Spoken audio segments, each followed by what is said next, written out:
అనా నిన్న పశ్చిమ గోదావరి జిల్లా ఆకువీడులో శ్రీరామనవమి సందర్భంగా డిప్యూటీ స్పీకర్ త్రిపులార్ గారు అక్కడ రామాలయంలో వెళ్లారు. రామాలయంకి వెళ్ళిన సందర్భంలో అక్కడ కొంతమంది మహిళలు బయట నుంచి వచ్చిన మహిళలు దాడి చేశారని చెప్పి త్రిపులార్ గారు అంటున్నారు. అసలు ఏంటి ఈ దాడిని ఎలా చూడొచ్చు అంటారు? ఇప్పుడు యాక్చువల్గా త్రిపులార్ గారు చెప్పింది వాస్తవమే. బయట నుంచి వచ్చిన వాళ్ళు అక్కడ ఉన్నాళ్ళు కాదు.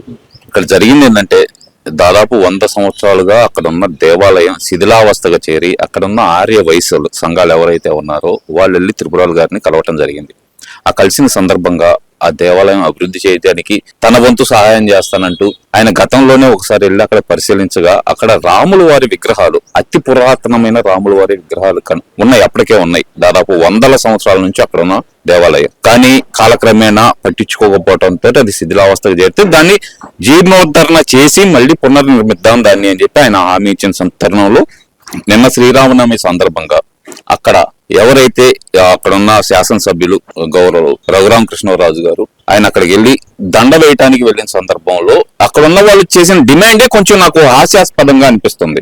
మీరు రండి చూడండి, మాకు అభ్యంతరం లేదు, కానీ దండ మాత్రం వేయొద్దు. దీన్ని అసలు ఎలా చూడాలి అంటే వాళ్ళు ఒప్పుకుంటున్నారు, అక్కడ దేవాలయం ఉండేది వాళ్ళే ఒప్పుకుంటున్నట్టు, కానీ దండ వేయొద్దు అంటే ఎవరి మనోభావాలు వాళ్ళకుంటాయి. హిందూ సాంప్రదాయం ప్రకారం ఆయన వచ్చినప్పుడు పురాతనమైన ఆలయంలో ఆయనకి విగ్రహాలు కనిపించినాయి కాబట్టి దండ వేయాలనిపించి వేస్తున్నారు. ఇక్కడ ఇంకో కోణం కూడా ఆలోచిస్తే కనుక గతంలో జరిగిన చిన్న గలాటాని అడ్డం పెట్టుకొని మన జడ శ్రావణ్ కుమార్ గారు ఎవరో కాదు హైకోర్టు అడ్వకేట్ అని చెప్పుకుంటూ పాపం ఆయన దగ్గర కేసులు ఇచ్చిన వాళ్ళందరూ వరుస పెట్టి బయటకు వస్తున్నారు. బాధితులు అందరూ మమ్మల్ని కొట్టి డబ్బులు తీసుకున్నాడు, మా కేసులు వాదించట్లేదు, ఈయన ఎలా బయటపడాలా దాని నుంచి అంటూ ఒక కార్డు ఎత్తుకున్నాడు. జై భీమ్ అంటూ చర్చలకు నేను అండగా ఉంటానంటూ ఈయన ఒక కార్డు ఎత్తుకొని బయలుదేరాడు. ఈ కార్డు ఎత్తుకొని బయలుదేరిన నేపథ్యంలో అదే సమయానికి అక్కడ ఇష్యూ జరగటం, ఈయన అక్కడికి వెళ్ళి మీరు ఏదైనా చేయండి నేను అండగా ఉంటానంటాం. అందులో ముఖ్యంగా ఈ మధ్యకాలంలో జగన్మోహన్ రెడ్డి గారికి బాగా అండగా ఉండటంతో అక్కడున్న ఎవరైతే జగన్మోహన్ రెడ్డి గారి ఫాలోవర్స్ అయితే వైఎస్ఆర్సీపీ ఫాలోవర్స్ ఎవరైతే ఉన్నారో రఘురామకృష్ణరాజు గారు చెప్పినట్టే అక్కడున్న లోకల్స్ స్థానికులు కాకుండా బయట నుంచి వచ్చిన వాళ్ళు దాడికి తెగబడ్డారు. ఇక్కడ మనం ప్రత్యేకించి చూడాల్సింది ఏంటంటే ఆంధ్రప్రదేశ్ లో అభివృద్ధి పదంలో దూసుకెళ్తుంది. ఈ సమయంలో మనం ఏం చేయాలి? రాష్ట్రంలో అల్లర్లు జరుగుతున్నాయని నిరూపించాలి, రాష్ట్రంలో శాంతి భద్రతలు లేవని నిరూపించాలి. ఇంకా చూస్తే గనక అదే పోలీసు వ్యవస్థ పూర్తిగా రక్షణ లేకుండా చేస్తుంది పోలీసు వ్యవస్థ అని చెప్పి నిరూపించాలనే ఉద్దేశంతో వైఎస్ఆర్సీపీ నాయకులు పన్నిన కుట్రలో భాగమే ఇదని అనుకోవాల్సి వస్తుంది. ఎందుకు ఎంచుకున్నారు మీరు? ఆకువీడిని ఎందుకు ఎంచుకున్నారు? అందులో త్రిపులార్ గారిని ఎందుకు టార్గెట్ చేసుకున్నారు? నిజంగా ఇది అభివృద్ధి చెందుతున్నారని చెప్పి ఇలా ప్లాన్ చేసి ఉండొచ్చా, లేకపోతే త్రిపులార్ గారిని మళ్ళీ ఏదైనా తప్పేయడానికి ఏమన్నా ఉద్దేశంగా చేస్తుంటారు అనుకోవచ్చా? అంటే పర్టికులర్ గా చూడాలనుకుంటే కనుక త్రిపులార్ గారు ఒకసారి ఆయన అంతా పెద్దగా ఏమనలేదండి జగన్మోహన్ రెడ్డి గారిని కూడా. అప్పుడు కూడా పాపం వాళ్ళు చించుకున్నారు. కానీ ఏదో హాస్పిటల్ దగ్గరికి వెళ్ళి ఆయన ఎవరినో పరామర్శించడానికి వెళ్ళినప్పుడు ప్రెస్ మీట్ లో మాట్లాడుతుంటే జై జగన్ అంటే వెనకమాల నినాదాలు చెప్తే జగన్మోహన్ రెడ్డి నాయకత్వం వద్దిల్లాలని ఎవరో నాయకత్వం అని మాట్లాడుతుంటే బొంగులో నాయకత్వం ఎవరికి కావాలా అని చెప్పి ఒక మాట అన్నారు. దాన్ని పట్టుకొని ఆయన పెట్టాల్సిన చిత్రహింసలన్నీ పెట్టారు.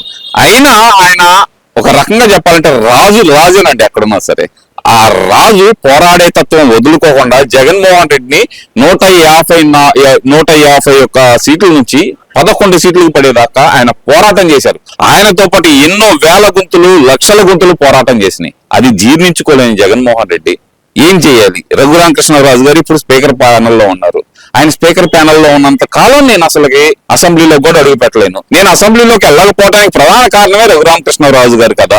ఆయన తప్పిస్తే గనక మనం ఎప్పుడైనా సరే అసెంబ్లీలోకి వెళ్ళి మనం నుంచోవచ్చేమో అనే ఆశతోటి ఆయన మీద లేనిపోని ఒక నింద వేయటానికి, ఆయన వెళ్ళి గొడవ సృష్టించాడనే నింద వేయటానికి చేసిన దానిలో భాగమే తప్పితే ఇక్కడ ఏం లేదు. ముఖ్యంగా ఆకివీడుని ఎంచుకోవడానికి కారణం ఏంటంటే ఆయనకు అక్కడ క్రిస్టియన్ కమ్యూనిటీ ఎక్కువ ఉంటుంది, కాపులు ఎక్కువ ఉంటారు, మిగతా వాళ్ళు తక్కువ పర్సెంటేజ్ ఉంటారు. ఇక్కడ చూస్తే గనక 2 కమ్యూనిటీలు కాపు క్రిస్టియన్ విడదీస్తే ఇప్పుడు యాక్చువల్ గా చెప్పాలంటే గనక ఎస్సీ ఎస్టీ బీసీ మైనార్టీ వర్గాల్లో కూడా ఎక్కువ శాతం అనేది అటు పవన్ కళ్యాణ్ గారికి మద్దతుగా తిరిగారు, ఇటు బీసీ వర్గాలు అయితే గనక టీడీపీకి మద్దతుగా తిరిగినాయి. ఈ 2 వర్గాలను గనక మనం విచ్ఛిన్నం చేయగలిగితే, కాపుని వీళ్ళు కలిసి ఉన్నారు కాబట్టి వీళ్ళని విచ్ఛిన్నం చేయగలిగితే గనక 2029 ఎలక్షన్ లో ఏదన్నా నాకు ఛాన్స్ ఉంటుందేమో. 263 అన్నారు కదా, ఈసారి 263లో 63 అన్నా గెలుచుకోలేకపోతానా అనే ఆశతో తప్పితే ఇంకేం లేదు. అక్కడ రఘురామకృష్ణరాజు గారి మీద కక్షతో తప్పితే వీళ్ళు చేయగలిగింది ఏం లేదు. కానీ అక్కడ ఉన్న ప్రజలు విఘ్నులు. గతంలోనే చూసాం అంబేద్కర్ గారి బొమ్మ తినే ప్లేట్లు వాటిల్లో వేశారని చెప్పి కుర్రాళ్ళు అడిగిన పాపానికి వాళ్ళని తీసుకెళ్లి కొట్టిన పరిస్థితి చూసాం. ఎస్సీ సామాజిక వర్గ పిల్లల్ని కొట్టిన పరిస్థితి గమనించాం మనం ఆ రోజు.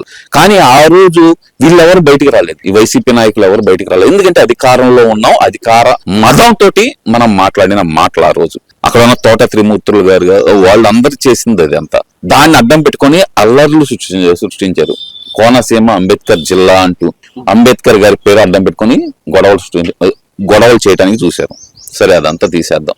ఇప్పుడున్న పరిస్థితుల్లో ఉత్తరాంధ్ర జిల్లాలో అభివృద్ధి శరవేగంగా జరుగుతుంది. అభివృద్ధి శరవేగంగా జరుగుతుందంటే కంపెనీలన్నీ అక్కడ రావడానికి ఆసక్తి చూపిస్తున్న సందర్భంలో ఇక్కడ అల్లర్లు జరుగుతున్నాయి, ఇక్కడ శాంతి భద్రతలు లేవు, మీరు వస్తే కనుక మీ పెట్టుబడులకు ఇబ్బంది అనే ఉద్దేశాన్ని జనాల్లోకి పంపించడానికి, వ్యాపార వర్గాల్లోకి పంపించడానికి, పెట్టుబడిదారుల్లోకి పంపించడానికి ఎంచుకున్న మార్గమే ఇదని మాత్రం నేను అనుకుంటున్నాను. మొన్న జగన్మోహన్ రెడ్డి గారు చంద్రబాబు గారిని ఉద్దేశించి మీ సుందర వికార ముఖాన్ని చూసి కంపెనీలు వస్తున్నాయని చెప్పి అన్న మాటకు పెమ్మసాని గారు స్పందిస్తూ, మీరు బాడీ షేమింగ్ చేయొద్దు, దమ్ముంటే మమ్మల్ని రాజకీయంగా ఎదుర్కోండి, నేను వ్యక్తిగతంగా బాడీ షేమింగ్ చేయాలంటే ఒక్క మాటతో చంపేస్తానని చెప్పి పెమ్మసాని గారు వార్నింగ్ ఇచ్చారు. దాన్ని వైసీపీ వాళ్ళు ఎలా తీసుకెళ్తున్నారంటే, పెమ్మసాని గారు అభివృద్ధి చేయడానికి వచ్చారా, రౌడీలా మాట్లాడతాకు వచ్చారా, రెచ్చగొడతాకు వచ్చారా అని చెప్పి వైసీపీ వాళ్ళు అంటున్నారు. సరే, ఫస్ట్ పాయింట్ తీసుకుందాం మనం దీంట్లో. జగన్మోహన్ రెడ్డి గారు మాట్లాడిన మాట, మీ సుందర ముఖార బిందం చూసి ఏమన్నా పెట్టుబడులు వస్తున్నాయా అని చెప్పి జగన్మోహన్ రెడ్డి గారు చంద్రబాబు నాయుడు గారిని ఉద్దేశించి అన్నమాట. ఓకే, దీంట్లో పాయింట్ తీసుకుందాం మనం. ఎవరైనా సరే పెట్టుబడిదారులు రావాలంటే గనక అక్కడ ఉన్న ముఖ్యమంత్రి లేదంటే గనక పరిశ్రమల శాఖ మంత్రి అందంగా ఉన్నాడా, లేదంటే గనక సిక్స్ ప్యాక్ తో ఉన్నాడా, ఇవన్నీ కాదనుకుంటే గనక అతను ఏ స్థాయిలో ఉన్నాడు, హాలీవుడ్ హీరో లాగా ఉన్నాడా, బాలీవుడ్ హీరో లాగా ఉన్నాడా అని చూడరు. ఆ రాష్ట్రంలో ఉన్న వనరులు ఏంటి, ఆ రాష్ట్రంలో ఉన్న మ్యాన్ పవర్ ఎలాగుంది, ఆ రాష్ట్రంలో మనకి ఎలాంటి రాయితీలు ఇస్తారు, అక్కడ మనం పెట్టుబడి పెట్టడం వల్ల మనకి ₹1 ఎలా వస్తుంది అనే విషయాలు ఆలోచించే పెట్టుబడి పెడతారు తప్పితే మొఖాల అందం చూసి ఇవన్నీ అందాలు చూసి అయితే పెట్టరు. సరే జగన్మోహన్ రెడ్డి గారు, మీరు అన్న మాటకే వద్దాం. మీ సుందర ముఖార విందం చూసి ఏమన్నా పెట్టుబడి పెట్టారా అన్నారు. నీ ముఖం చూడలేకేనా జాకీ అనే డ్రాయర్ కంపెనీ కూడా వెళ్ళిపోయింది. జగన్మోహన్ రెడ్డి, నీ ముఖం చూడలేకేనా జాకీ అనే డ్రాయర్ కంపెనీ కూడా అనంతపురం నుంచి వెళ్ళిపోయింది. సరే, కియా అనుబంధ పరిశ్రమలు అంటే బయట డోర్ లాక్స్ ఎన్ని సెట్ చేసి అనుబంధ పరిశ్రమలు కొన్ని ఉంటాయి. ఆఖరికి కియా పరిశ్రమకి ఏర్పాటు చేసే టైర్ల కంపెనీ అండి. మరి నీ టైర్ మొహం చూడలేకే వెళ్ళిపోయింది అనుకోవాలంటారా? మాట్లాడుకున్నావంటే చాలా మాట్లాడచ్చు. సుందర ముఖార విందం చూసి అన్నావు. లూలు సూపర్ మార్కెట్ నువ్వు రారా అన్నా సరే నేను రాను పో అని చెప్పి ఎందుకు వెళ్ళిపోయింది? నీ సుందర ముఖార విందం చూసేనా? ఇలా చెప్పుకుంటా పోతే చాలా ఉన్నాయి. జగన్మోహన్ రెడ్డి చంద్రబాబు నాయుడు గారి దార్శనికత చూసి పెట్టుబడులు పెట్టడానికి వస్తున్నారు. ఏ కంపెనీ అయినా ఆలోచించేది మనకు వచ్చే రాయితీలు ఏంటి, ఆ రాయితీల గురించి మాత్రమే ఆలోచించి చూపించే. నువ్వు అన్నావు చూడు, అందగాడా అన్నావు. మా అందగాడు వల్లభనేని వంశీ మందం అయిపోయి పెద్ద మందంలాగా తయారయ్యాడు. నీ అందగాడు ఏమయ్యాడు మొహం మరి ఈ రోజు? మరి ఆ మందగాడిని చూసుకో ముందులా. నీకు మగాళ్ళ అందాల గురించి మాట్లాడటం బాగా అలవాటు అనుకుంటాలే, నీకు ఇదేం అలవాటో నాకైతే అర్థం కావట్లా. సరే, రెండో విషయానికి వద్దాం, పెమ్మసాని గారి విషయానికి వద్దాం. పెమ్మసాని గారు ఏమన్నారు? మీకు ఏదన్నా అవకాశం ఉంటే రాజకీయంగా మాట్లాడండి, ఎదుర్కొందాం. ఇంకా విషయానికి వస్తే గనక రాజకీయ విమర్శలు చేయండి, ఎదుర్కొంటాం. సబ్జెక్టుతో రండి, మాట్లాడదాం అని చెప్పి మాట్లాడారు. దాని తర్వాత ఏమన్నారు? మీరు బాడీ షేమింగే చేయాలనుకుంటే గనక ఒకే ఒక్క మాటతోటి మిమ్మల్ని చంపేయొచ్చు, కానీ మాకు ఆ సంస్కారం ఉంది, మేము అనలేకపోతున్నాం, మా నాయకుడు మాకు ఆ సంస్కారం నేర్పాడు అన్నారు తప్పితే ఒక మాట అంటే చచ్చిపోయే వాళ్ళు ఎవరైనా ఉంటారా? అంటే అంత వీక్ మైండెడ్ ఆ జగన్మోహన్ రెడ్డి గారు. పాపం మీ నాయకులందరూ కుక్కబట్టి వెళ్తున్నారు. ఆడెవడో ఉండాలండి, హార్పిక్ రెడ్డి అనుకుంటా. హార్పిక్ రెడ్డి కదండి, కారుమూరి వెంకటరెడ్డి. హార్పిక్ అని అలవాటు అయిపోయిందండి అది. కారుమూరి వెంకటరెడ్డి గొక్కబట్టి ఎడుతున్నాడు. ఏమని ఎడుతాడు? మా నాయకుని అంటారా? నీ రౌడీలా, గోండాలా, పెద్ద పోటుగాళ్ళ అని మాట్లాడతారు. నిజమరా బాబు, ఆయన పోటుగాడే. చిన్న కాకా హోటల్, నర్సరాపేటలో చిన్న కాకా హోటల్ స్థాయి నుంచి అమెరికా వెళ్ళి ఆయన అక్కడ చదువుకొని అక్కడ వైద్య విద్యార్థులకు వాడే సిలబస్ ఈయన ప్రిపేర్ చేసి ఇస్తున్నాడు.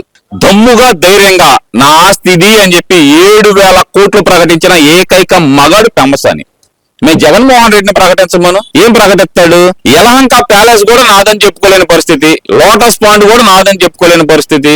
ఉన్న కార్ల గురించి చెప్పుకోవాలి అంటే మా తాత వాడిన అంబాసిడర్ కారు ఉంది, అది ఒకటే నాదని చెప్పుకునే పరిస్థితి.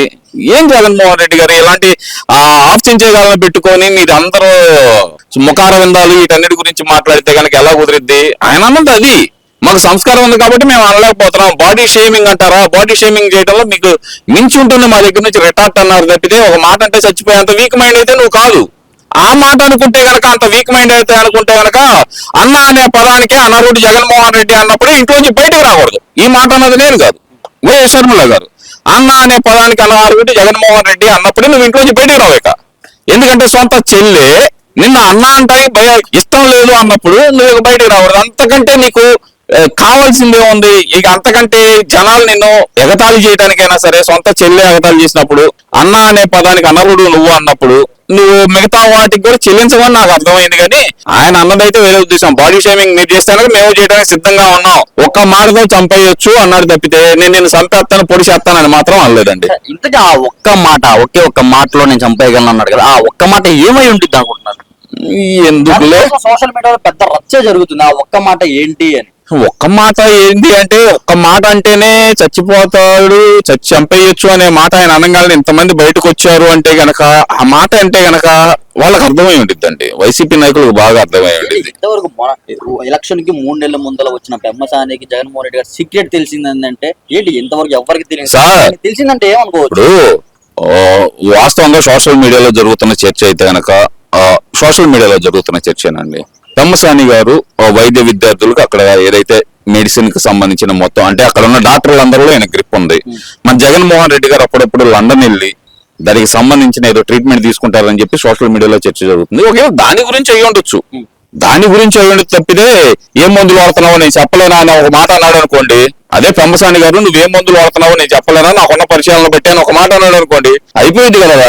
హెల్దీ పర్సన్ గారండి, ఆయన ఎందుకు మందులు వాడతారు? హెల్దీ పర్సన్ సరే అండి, మీకు ఒక చిన్న ఉదాహరణ. ఆయన ఫిట్నెస్ గురించి, ఆయన హెల్త్ గురించి రోజా గారే చెప్పారు కదా. బాబోయ్, చెప్పక రోజా గారు చెప్పారు ఆయన ఫిట్నెస్ గురించి. కూర్చొని లెగవమన్నాడు. మొన్న ఇస్తారు ఇందు రోజు విజయవాడలో కూర్చొని ఎవరు పట్టుకోకుండా లెగవాలి నమాజ్ అయిన తర్వాత. అది ఖురాన్ గ్రంథంలో గాని ఏ మామూలు హిందూ మతంలో అయినా సరే యజ్ఞయాగాదులుగా కూర్చొని పూర్ణాహుతి చేయడానికి ముందలు గాని ఎక్కడైనా సరే కూర్చున్న వాళ్ళు అలా లెగవగలగాలి, ఎవరు సపోర్ట్ లేకుండా. కానీ కూర్చుంటే లెగవడానికి 4 సపోర్ట్ కావాలి మా జగన్మోహన్ రెడ్డికి. అంత ఫిట్నెస్ పర్సన్. మరి కూర్చుంటే లెగవడానికి 4 కావాలి మన జగన్మోహన్ రెడ్డికి. అంత ఫిట్నెస్ పర్సన్ గురించి మందులు వాడుతున్నారంటే, మందులు యాక్చువల్ గా అందరూ వాడతారండి, దాంట్లో తప్పే ఉంది. ఇప్పుడు ఓ ప్రాబ్లం ఉంది, సపోజ్ చూసుకుందాము, షుగర్ పేషెంట్ షుగర్ టాబ్లెట్లు వాడతాడు, బీపీ పేషెంట్ బీపీ టాబ్లెట్లు వాడతాడు, కొలెస్ట్రాల్ ఉన్న వాళ్ళు కొవ్వు కరగడానికి వాడతారు. అలాగే జగన్మోహన్ రెడ్డికి మతిమరుపు అనేది ఒకటి ఉండొచ్చు, దానికి మెడిసిన్ వాడుతూ ఉండొచ్చు. దానికోసం తప్పే ఉందండి. ఆయన అన్న దాంట్లో నాకైతే తప్పేం కనపడలా. ఒక మాటతో చంపేయచ్చు అన్నాడు తప్పితే ఆయన ఇంకో మాట అనలేదు అక్కడ. నువ్వు ఆ మందు వాడుతున్నావు అని నేను చెప్పానా అని చెప్పి ఆయన ఒక మాట అన్నాడు అనుకోండి, అయిపోయింది అంతటితోటి, అంతే, అంతకు మించి ఏమీ లేదు అక్కడ. అదే విషయంలో తమ అమ్మటి రాంబాబు గారు స్పందిస్తూ 2029లో ప్రజలు ఓట్లు వేస్తే మళ్ళీ అమెరికాలో పడతాం, ముందు అది చూసుకో అంటున్నారు. ఆయన అన్న అది కాదండి, మీరు కొంచెం స్మూత్ గా అడిగారు. ఆయన అన్న పదాలు నేను చెప్తాను. ఇప్పుడు ఒక్క మాటతో చంపేశాంత మగాడివా పెమ్మసాని నువ్వు, 2029లో బ్యాలెట్ తో కొడితే కనుక లండన్ లో వెళ్ళి పడతావు అన్నాడు. ఇది ఆయన అన్న మొత్తం ఆయన అన్న పదం. దానికి నేను ఒక్క మాట అడుగుతానండి. ఎప్పుడో బీసీ కాలంలో, జమానా కాలంలో, నాకు గుర్తుండిద్దో గుర్తుండదో, 89లోనో 90లోనో ఒకసారి గెలిచినట్టుండవు రేపల్లిలో. దాని తర్వాత రేపల్లిలో లాగొడితే సత్తెనపల్లిలో 2014లో గెలిచావు, అది 700 ఓట్లలో. 2019లో గెలిచావు 700 ఓట్లతోటి. ఏది అది సానుభూతితోటి నోటికొచ్చిన కోతలన్నీ కూసి మీ జగన్మోహన్ రెడ్డి అబద్ధాలన్నీ నమ్మి సత్తెనపల్లిలో 700 ఓట్లతోటి నిన్ను గెలిపించారు. 2024లో నువ్వు చేసిన చండాలం అంతా చూసి సత్తెనపల్లిలో లాగి పెట్టి కొడితే వచ్చి గుంటూరులో పడ్డావు. 2029లో గుంటూరులో కొట్టారనుకో, గెంగరాలు తిరుగుతూ వెళ్ళి గుడివాళ్ళలో పడతావు తప్పితే నువ్వు నీ బతుక్కి నువ్వు పెమ్మసాని గారిని అనేంత స్థాయి అయితే నీది కాదు. ఆయన ఎక్కడా వ్యక్తిత్వహీనంగా మాట్లాడలేదు. అంటే మీరంటేనేమో నీతులు, పక్కనాడంటే బూతులు అంటే గనక కుదరదు. మీరు బాడీ షేమింగ్ చేస్తే ఎదుటాళ్ళు కూడా బాడీ షేమింగే చేస్తారు. అంతేగాని మీరు బాడీ షేమింగ్ చేస్తే రాయ్యా మమ్మల్ని బాడీ షేమింగ్ చేయని చెప్పి సొక్కాలు బట్టలన్నీ ఉపదేశం నుంచో ఎవరు అంటే మనకు అలవాటు కదా, అది ఎప్పుడు తీసుకొని మసాజ్ చేయించుకోవడం మనకు అలవాటు కదా అని చెప్పి అందరూ అలా నుంచోరు. మాస్టర్ అంబటి రాంబాబు. ఈ వీడియో నచ్చితే లైక్ చేయండి. అలాగే మా ఛానల్ ని ఫస్ట్ టైం కనుక చూస్తున్నట్టయితే ఇప్పుడే సబ్స్క్రైబ్ చేసుకుని పక్కనే ఉన్న గంట సింబల్ ని యాక్టివేట్ చేసుకోండి. అప్పుడే మేము పెట్టే ప్రతి వీడియో మీకు నోటిఫికేషన్ గా వస్తుంది. అలాగే ఈ వీడియో పూర్తిగా చూసినందుకు ధన్యవాదాలు.